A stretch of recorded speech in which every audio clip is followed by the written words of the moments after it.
A warm welcome to Singapore Dance Alliance Conference 2022. I'm Lisa Latif from Singapore Dance Alliance. We are honored today to have our speakers here with us today, Dr. Caren Carino, who is the Vice Dean and Principal of the Nanyang Academy of Fine Arts, Mr. Christian Tatchev, Academy Director of the Queensland Ballet Academy, Mr. Garry Trinder, Director of the New Zealand School of Dance, and Mr. Iain Mackay, International Artistic Manager of the Royal Ballet School. Hello, everyone. Hi, Lisa. Today, our topic of discussion is dance education versus dance training. I believe this is quite a large topic then, and everyone probably, it differs from how each and every one of us define the term between education and training. To me, personally, I think dance education is broader and it entails a lot more than just technique training itself. It can include other dance studies like dance history, dance choreography, or even stage management, etc. Maybe. I'm not sure if you would agree with this, but maybe you can share with us your views. Shall we commence with Caren? Hey, yes, sure. I'd love to start off. Okay, so the way I see it is that dance training is it's learning how to dance. Okay, it's about the physical involvement, and it is hopefully a systematic development of dance technique and artistry. So that is my short answer for dance training. Yeah. Would you like me to elaborate, or is that enough for now? And then we can go into it deeper? Maybe someone else can talk about dance education then. Maybe Iain, would you like to have a say? Yeah, I think certainly in the UK, the biggest challenge is that all children should be entitled to a dance education. You know, it should be, and unfortunately more and more in our mainstream curriculum, the arts are taking such a back step that the young people, regardless of whether they wish to go on to pursue a professional dance career or not being exposed to the arts. To dance is a broad spectrum, you know, not ballet, dance in general, which is a real challenge. And certainly I think we feel that now the bigger organizations who are in dance training, such as main vocational schools, are taking more of the responsibility of having to try and approach students at a younger age to start giving them a dance education, and the hope that they would then want to pursue dance training. You know, that sort of, I think for us, the education is it's about exposure. You know, students, they go to school and they're exposed to mathematics and they're exposed to literacy, but we don't expose them to dance or the arts in this country in the way that we should be. So, yeah. I see. Garry, do you have anything to say about that? Like, you know, the difference between the dance education and dance training. So far, it has been what Iain and Caren has mentioned about dance education and dance training. Yeah, I'm just a little concerned about the notion of categorizing these two ideas, because to my mind, they're symbiotic. I think the principles of dance education and dance training can go hand in hand, because at the end of the day, I think all of our institutions are concerned with creating a smart, intelligent dancer. And I think that that's really important, that they be given platforms for excellence in training, but also the opportunity to create their own individual voice and their own individual choreographic capability. So I think the two, there's a symbiotic relationship, which worries me when we say versus, that we use this phrase that one is opposed to the other. As I say, I think the relationship is that we should take the best of the ideas from both. And Christian, in your opinion? Well, I don't disagree with anything anyone has said so far, and I know exactly what Garry is saying. They do go hand in hand. There's a major overlap, and that's why there's that confusion. And I think it's the classification or the division really is more internal from our end in Queensland Ballet, and something we have had to do because Queensland Ballet Academy is part of Queensland Ballet. So dance education, and that would be dance as a recreational activity, including it could be dance at schools. It's not necessarily linked in any way to professional dance training, but it is overall dance education, not in particular genre or style, but everything dance. That is looked after by our education team. We have a community engagement team, that's their role. And at the academy end, we have classified ourselves very much as professional dance training. And it's not to say that we don't embrace the other. It's just that our constituents or customers or consumers, however you want to place this into a marketing perspective, is very, very clear as to what they're going to receive when they come and have those experiences with us.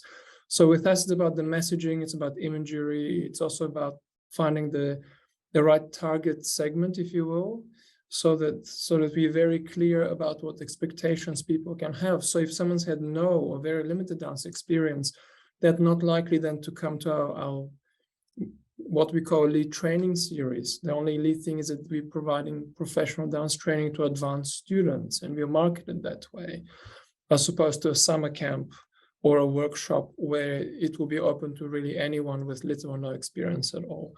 So I think it's probably becomes a matter of how this is within the organization you work with the country you are, with the culture that you're embracing as an organization and a country, because they're very much linked. The division shouldn't exist really. If we do that, if it appears that we advantage in any ways more that the dancers or anyone who is coming to experience this is very clear about what we offer. Thank you. Good. That means that for dance training, but it's a little bit more, although dance education and dance training do go hand in hand now that we have all said, but dance training, would it be more referring to a more technical training of a student maybe, in terms of preparing a student to be a dancer professionally? Is that right? Mm-hmm. Yes.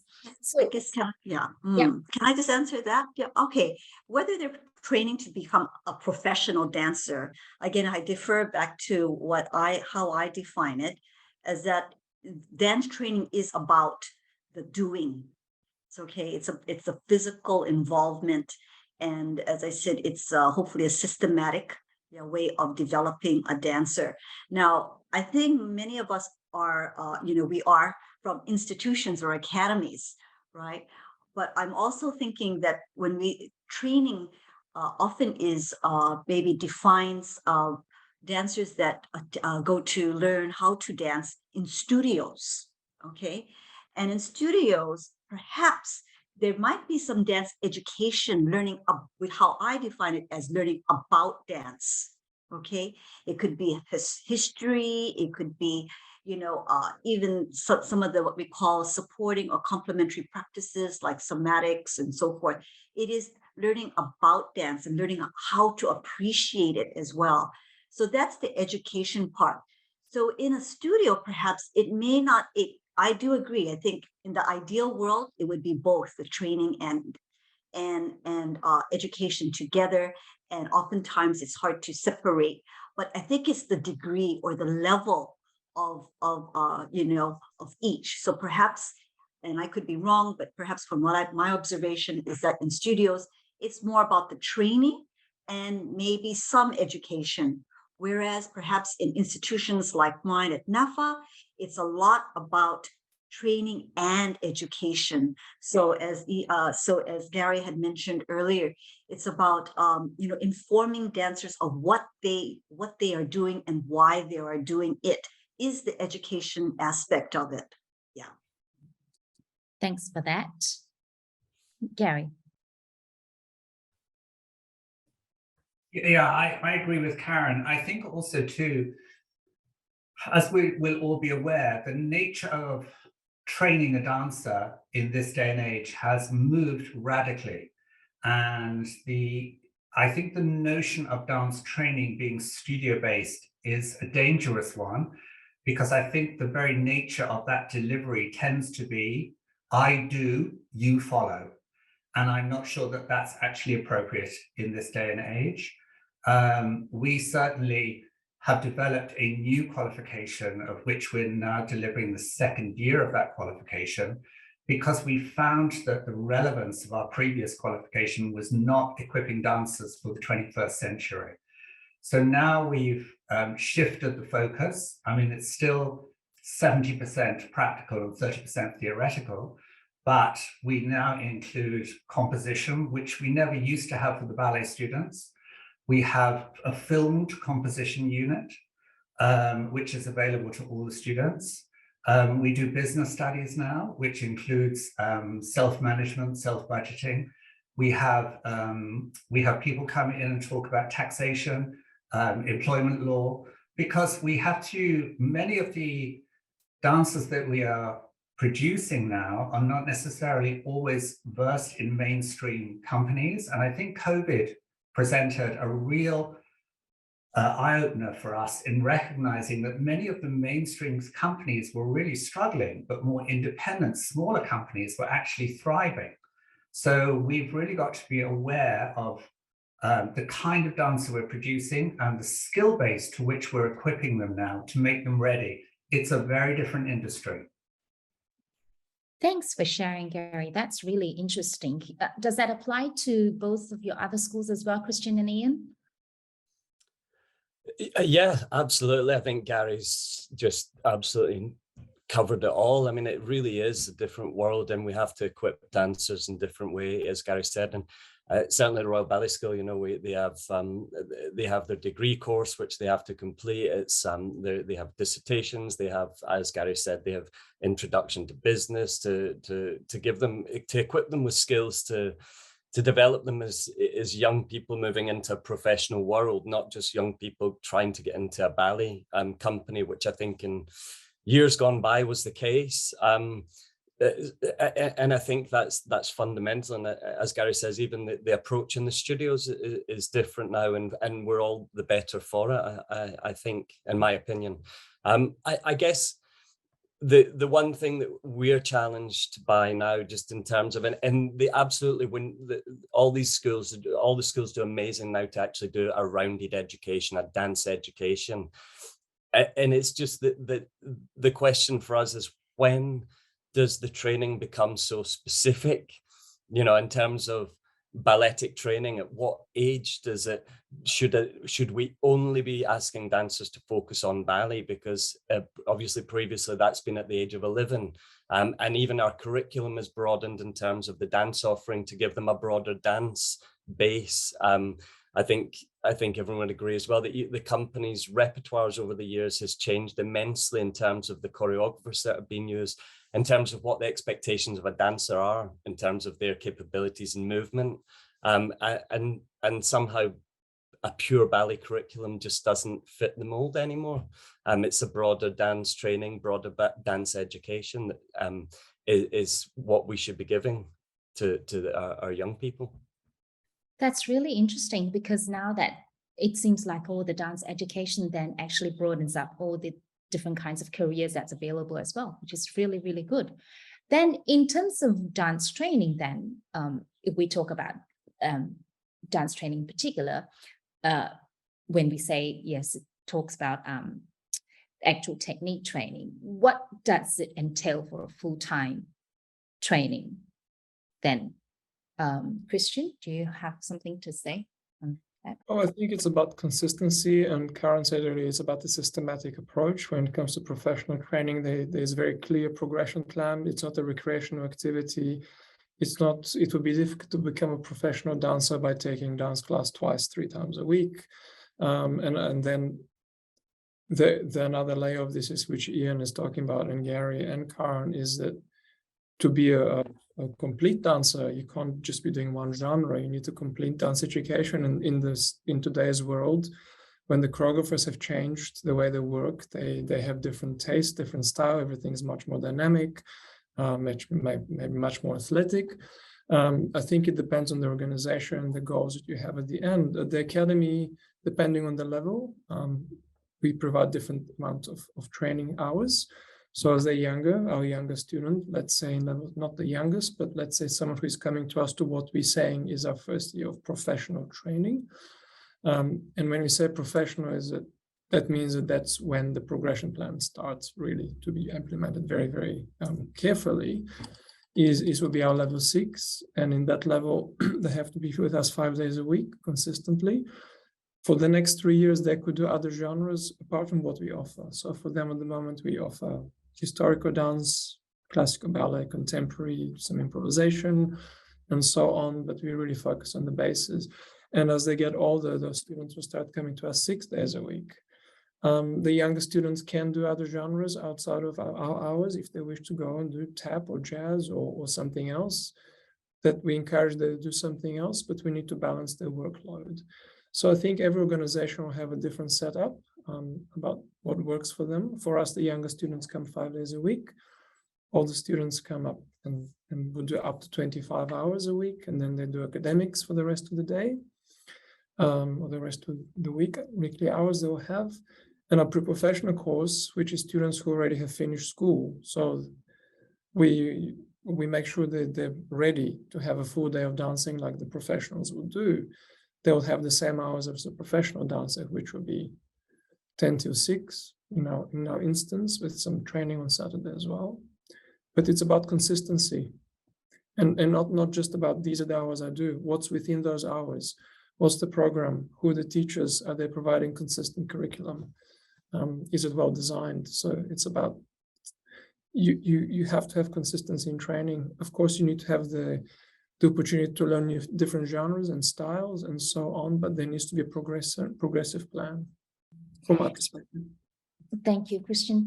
I actually wanted to ask also Garry. Garry, you mentioned that, and traditionally we only do a lot more of technical trainings like from before, but now in this kind of era in dance, that it has evolved and changed, and we learn, like you mentioned in your school, you start off with the dance composition and things like that now, which is more theoretical. So do the hours differ now from what it was before? Like, is it a shorter training hours for like physical training hours now, and to add a little bit more on theory stuff? It's a good question, Lisa. I mean, it's always a tension. Because obviously everybody needs the students, and it's, the very nature of dance training is not something where you can sit down and lecture to large numbers of people. You need that intimate relationship, and you also need to embody the physical experience. So it has been quite challenging, and it remains quite challenging. I think also what we've learned, and it's interesting, I know, and Christian can correct me if I'm wrong, but I believe that Queensland Ballet is working with one of Australia's foremost contemporary choreographers, Stephanie Lake. And the nature of contemporary dancers working with ballet-based companies has changed the emphasis in terms of participation. And a lot of contemporary choreographers actually ask the dancers to task the material, to generate the choreographic material. So the contribution to what the dancers make in the studio has changed emphasis greatly. But on the other hand, we don't want to dilute the product, because as certainly Christian and Iain alluded to, we, especially for ballet, we have to have a very honed instrument that is technically very proficient. So there is quite a lot of tension between the utilization of the hours and stretching the dancers' availability. And I don't say that I've got all the answers yet. Caren, do you have anything in terms of the school, your school then? Yeah, maybe at NAFA, but also maybe also it could apply anywhere else.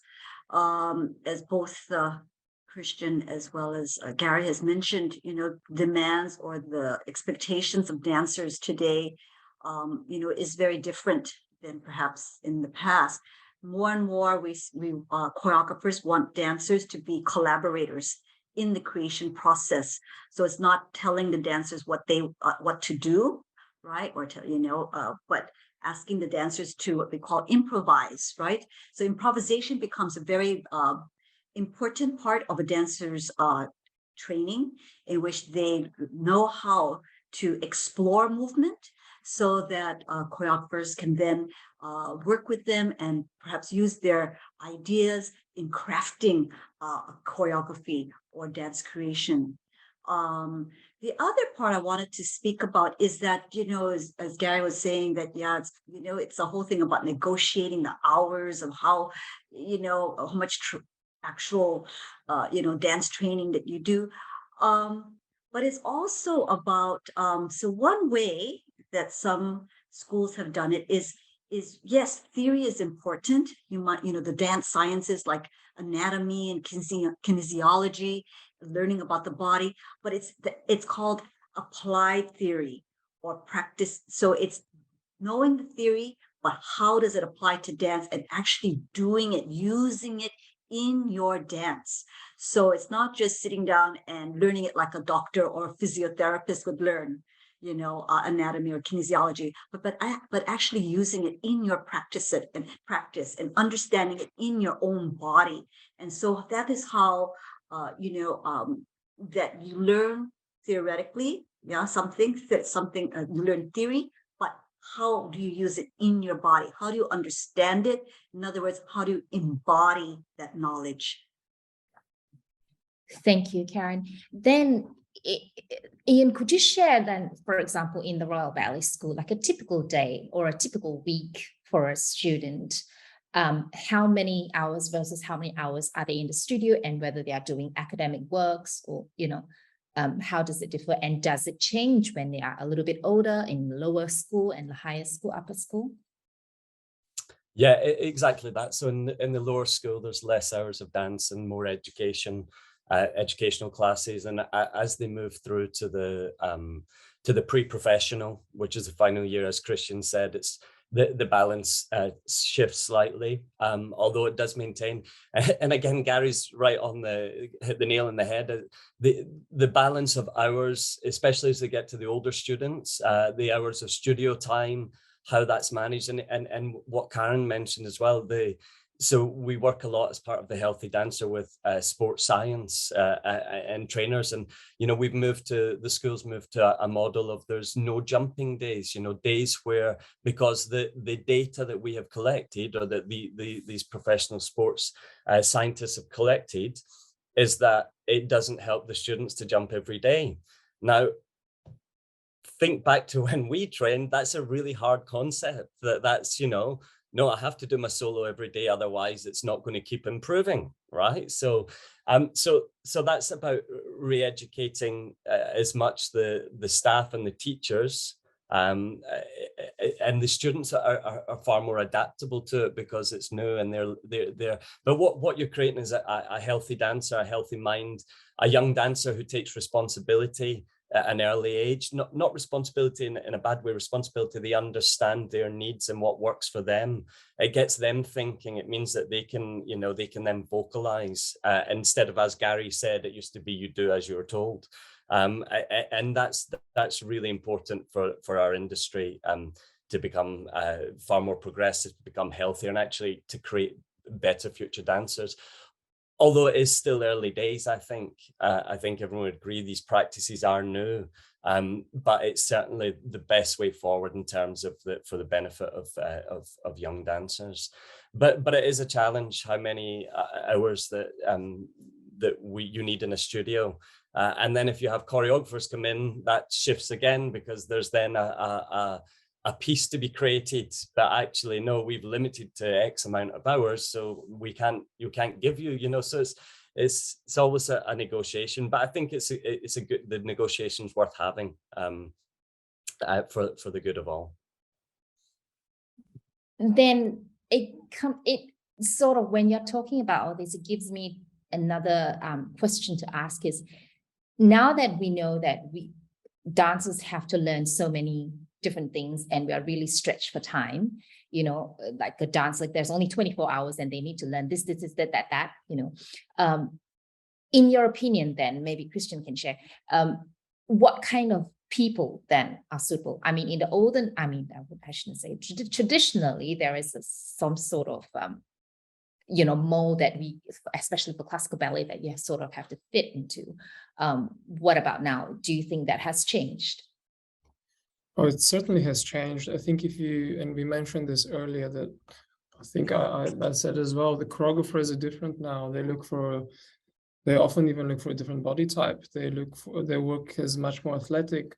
That physique that we consider to be ideal 20, 30 years ago or more, that does no longer exist. I think very few companies in the world now have that uniform look that was expected. Our company, for example, is full of great dancers, but many of them don't look like each other at all. I think it's a different world. It's a different world. Ballet has evolved, dance has evolved. And before we looked for the body first, then we looked if someone actually had everything else. And potential and talent is a package. It's coordination, it's line, it's so many other things. It's passion, it's so much. I think there's so much diversity now, and so many companies that employ different styles and different genres and different practices. And any company is now open to so many different things that I don't think that ideal dancer stereotype exists. I think if anyone has the passion for it, it's more about finding the right fit rather than this is a dancer. They'll definitely be a dancer, or they don't have the heart, or they don't have the body, or whatever. Thank you. That's really, really, really encouraging as well. Garry, then in your opinion, for your school especially, maybe you can share about, has it changed in terms of auditioning for schools, perhaps? Now that we have changed from certain molds that we want in a student, what other qualities would you see, let's say for an audition? I don't think the audition has necessarily changed in terms of its format. I still struggle with the whole audition process. For me, I liken it to an arranged marriage in a way, because we see these students for maybe 90 minutes or 2 hours, only to find that we probably will have to work very closely together in the studio 5 days to 6 days a week for the next 2 to 3 years. So it's sometimes quite challenging to know that the mental and physical wherewithal are possibly appropriate for your school. So for me, the most interesting part of the whole audition process is the interview, because at that point, obviously, most of the students coming into the school, especially schools like ours, are of a very high technical capability, and dancers today are of extraordinary technical standard. I mean, you've only got to look at YouTube to see that. But the problem is for me that it's still, I need to see the individual. I need to know they have a voice. I need to know that they can communicate with an audience. I need to know that they have something to say. So for me, the interview process is the most enlightening, because I can see possibly two dancers who have the same physical capability, the same technical capability, but sometimes the people who have the easiest bodies are not the most interesting dancers. So it's really, as I say, that the interview process for me is where I spend my greatest energy in the audition. Thank you, Garry. So then this goes on to another question. Say, for example, there are two students auditioning for your school, and one is really a good dancer, like technically a good dancer, and another one was an average dancer, but she has a lot more to give. It could be a little bit more interesting in terms of how more resilient, like if they shows that during the interview that they are actually able to take on a lot more subjects, like let's say in a dance education. Would you choose? Maybe different schools have different thoughts. Caren, for your school, maybe? Okay, first of all, I just want to put things in context. First of all, dance at NAFA is pre-professional training for tertiary aged students. So we do not have children. We do not have a children's program, number one. Secondly, in the context of Singapore, we have dancers that come to us with various backgrounds. not necessarily ballet, also not necessarily contemporary, but often with cultural dance backgrounds. Maybe they're Indian dancer or Malay dancer and so forth. What we're looking for is potential to develop. So that's number one. Just want to put this in context. So when it comes down to choosing, right, or selecting dancers, we always, as Garry was saying, for us also the interview process is very important. We want to make sure that, or at least to explore or to hear the students speak about why, number one, they want to study dance. Number two, why this our institution and why not another institution. So we're looking for a good match, right? And their aspirations. What is their aspirations? So if a person is maybe not as talented as you were saying, perhaps, but their ambition, right, is there and it matches what our program, then we would be the right place. But perhaps a person has a different ambition, then we would certainly say, please explore other options, other institutions that may be able to bring you closer, yes, to what you expect or what you envision yourself doing in the future.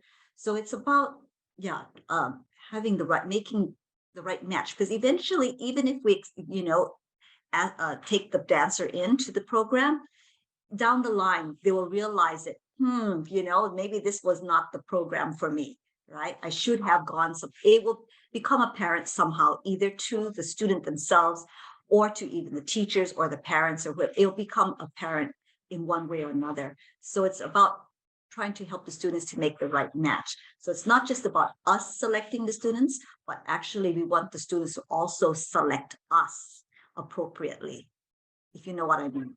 Yeah. Yeah, it has to match both ways, right? Yeah. That's fine. So in your school, Iain, then, in regards to the training and also dance education, could you share a little bit more about how many of hours do you think it's sufficient of training? Is enough? Oh, that's not my domain, Lisa. I wouldn't like to make that call. I'm not in that pay grade. I think it's constantly. I think that as a school we're constantly educating ourselves. I think we're trying to stay fluid and adaptable to the feedback, to the data that is being collected. And when I say data, I think in terms of health and well-being, mental health of the students, the injury rates of students, because we collect a lot more data now than we ever did. So and if we don't inform ourselves and use that data, then what's the point? And sometimes that maybe goes against the grain of the traditional training. I just, if I could just pick up as well on what Garry was saying and Dr.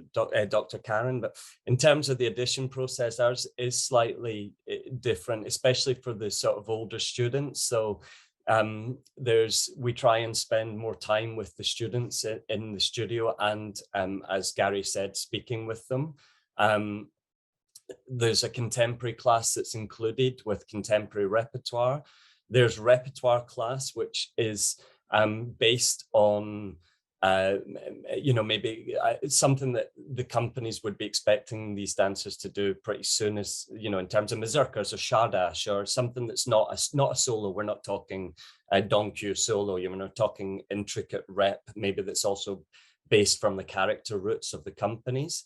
And in terms of auditions and selection, Nanette de Valois set up the Royal Ballet School to feed the Royal Ballet companies.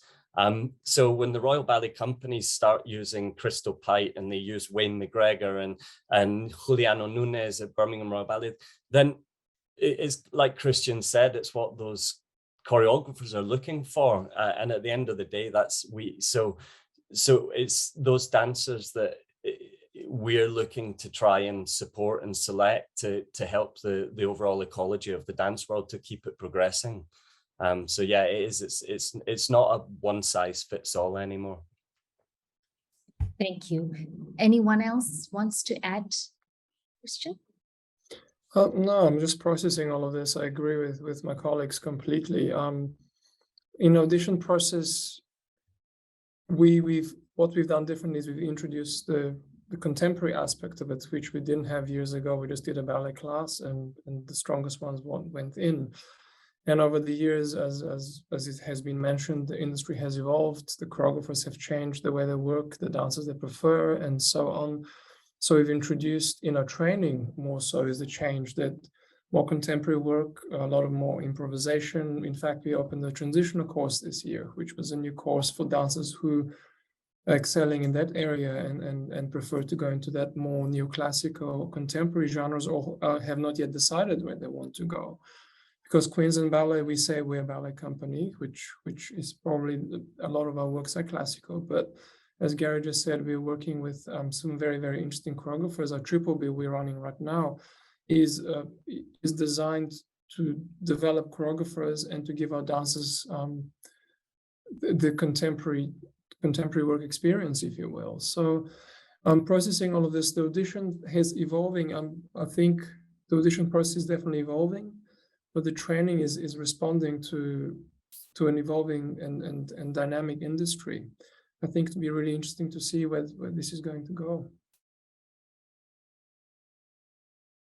Thank you. So moving forward, do you think then dance education will keep progressing, like, with the addition of so many? Is it only just this year, Garry, that, or was it last year since COVID, that sort of the units have changed in addition to the new ones that you mentioned? Moving forward, will there be more changes? No, not necessarily, Lisa. I mean, the change was happening anyway. It's just that COVID has certainly heightened our sensitivity to where we need to be focusing our energies now. And I just pick up on the point that Iain mentioned, which is about making sure that our training aligns with the best in health science and best in terms of the information that we're receiving. A lot of it comes from sports medicine, and it's driven by those concepts and ideas and that research. And certainly, I can't speak for my colleagues, but we've seen the issues around mental health now in dancers is much more prevalent than it ever was. I mean, we were sort of indoctrinated into an environment where you just kept your mouth shut and you dealt with it. And now young people are much more vocal. They're much more stakeholders in their own education. They have strong voices. So we have to be mindful that the evolution of our courses and our programs is meeting their needs and expectations. Thank you. Yes, I think that is very true moving forward with this new era now, and plus the COVID situation that we were involved in. I think it also opened up a lot more doors for everyone. I think we are concluding our conference now. So is there anything else that any one of you would like to add on to the topics that we have today? Caren, is it? You have something to say? Yeah, okay. Maybe just one thing about training and overtraining, right? And I think as my colleagues had mentioned about, there's a lot of research now that is out there. I think just a word of advice about training and overtraining. It's about, you can train a lot, right? You can train 8 to 10 hours a day, but the important thing is the rest. The rest, and this is, I think it was it Iain that mentioned they have no jumping day? Right. That alludes to the concept of rest, right? That you need to rest so that the body can repair itself and rejuvenate. And that's how you will get stronger, right? So it's about training. Yes, we train long hours. I think that still happens, but it's what happens in the in-between. It's about resting and how you rest. And so we also need to teach dancers how to rest, right? As well. I think that's equally important, today, is that it's not just about, okay, I do 8 to 10 hours, but what do you do in the in-between? how do you recover, right? How do you rest so that you can sustain more training? The other thing is, together with training, is on the other side is about teaching, how we teach. Yes, science has taught us now that, of course, repetition, the more repetition you do, the more undue stress you have on your muscles and bones and so forth. So therefore, what can we do as teachers?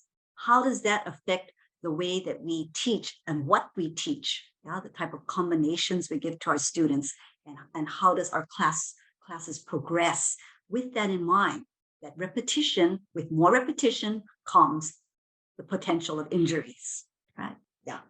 So that's all. Thank you. Thank you. That's very true. And also it changes from what it was traditionally, like you said, repetition. And now the world has changed. Thank you, Garry. I'd just like to echo what Caren said, and also Iain's touched upon it as well. And just as a final point, one of the things that there's a phrase that we use at the school, and it occurs almost daily, and that's train smarter, not harder. Very good. Thank you. Iain and Christian, do you have anything to add? Oh, from our perspective, I echo that too. We spend a lot of time on dance wellness. We have a health team. We share the same team with the company, so the same physios. We have a network of health professionals. We talk a lot more about dancer health and mental well-being as well. So we have sessions with our dancers on sports psychology, sports nutrition and diet and so on. We talk a lot about rest. So we educate the dancers about, which was very important, as Dr. Caren has just said, about rest, how to rest, get off your phone, get the quality sleep. But what we have started focusing on more in the last few years is not just educating the dancers, but parents and carers. So often we will give these sessions to the dancers, and they could be very, very great. They could be great sessions, but what the student takes away is not always what we're actually saying to them. So we make sure that we're educating the parents as well. And if we have students for interstate in our homestay programs, for example, then we educate those homestay families too, not just about nutrition, but how to manage a young dancer as well, because it's different to a normal student. So we spend a lot of time training, or rather educating everyone who is involved in those people's lives. There you go. That's dance education again to parents as well. Yes, you're right. Yes, because it came up in one of our earlier conference about injuries prevention and minimizing of injuries. Sometimes the parent and the physio might say different things. The physio says it takes 10 hours, but the parents might say, no, you will be fine in 5 hours. Things like, 10 days off versus 5 days. So things like that. So again, I guess it goes back to dance education. Iain, you have something to say? No, I think that's a really excellent point though about educating parents on because and the parents only ever want to do the best for their children, but maybe they also need the education as to what is in their best interest in terms of a career in dance.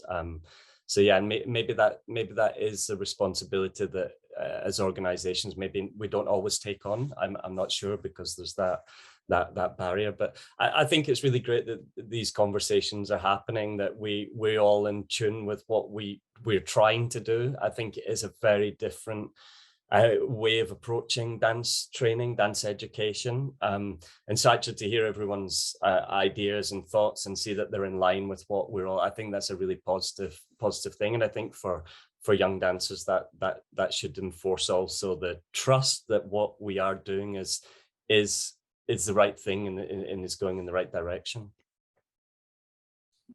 Thank you so much for sharing. Thank you so much for sharing. I think it's, like you said, I think it's all about dance education to the public as well, to everyone. And that's why Singapore Dance Alliance is here, I guess, doing this conferences, so that, it can be known to everyone about what we talk about, what professionals like you have to say about all these topics. Thank you very, very much. We've come to the end of the conference. I appreciate all your time and sharing.